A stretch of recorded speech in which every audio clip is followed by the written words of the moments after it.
Did you know that 1 in every 3 cancers diagnosed globally is that of a skin cancer? Now, skin cancer or cancer by far and large is something that nobody really wants to talk about or have developed in themselves. But skin cancer is one of the most treatable and preventable diseases globally.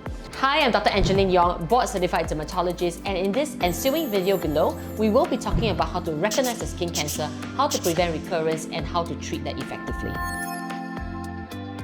As per other cancers, the reality is that even after successful treatment of the primary cancer, there is always a chance of recurrence. But the good news is with proper follow-up care and regular monitoring and surveillance, we can stay ahead of this cancer.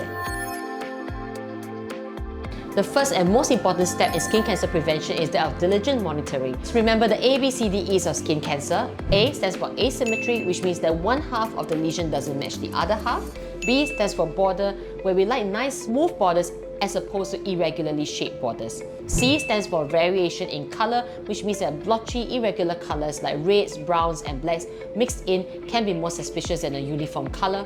D, diameter, where it's more than 5 mm, which is more than the size of a pencil tip. And lastly, E for evolution, which means a change in size, shape, or color. If you notice any of these signs in your monthly self-examinations, do check in with your dermatologist. Even after initial successful treatment, it is important to do regular surveillance and also follow up with regular time intervals. For a first primary diagnosis of skin cancer, I do recommend that you follow up with a dermatologist once every 3 to 6 months for the first 2 years and then annually thereafter. At your regular follow-up visit, if your dermatologist screens your body and does a full thorough skin cancer check and suspects any new evolving lesion or being suspicious of a skin cancer, they may suggest either further close monitoring or actually a subsequent biopsy to ensure that these lesions are also not cancerous by nature. This can come in the form of either a shaved biopsy or even a full excisional biopsy for an evolving mole. This is because there's oftentimes field cancerization or field damage in an area that has been sun damaged before, and a patient who has had previous basal cell cancers or squamous cell cancer can have an increased risk of developing subsequent non-melanoma skin cancers. It is therefore imperative that you follow up regularly to make sure that the other areas of the body do not develop new primary lesions as well. Now, the key prevention strategies to prevent skin cancer recurrence is to minimize damage or further damage to your skin.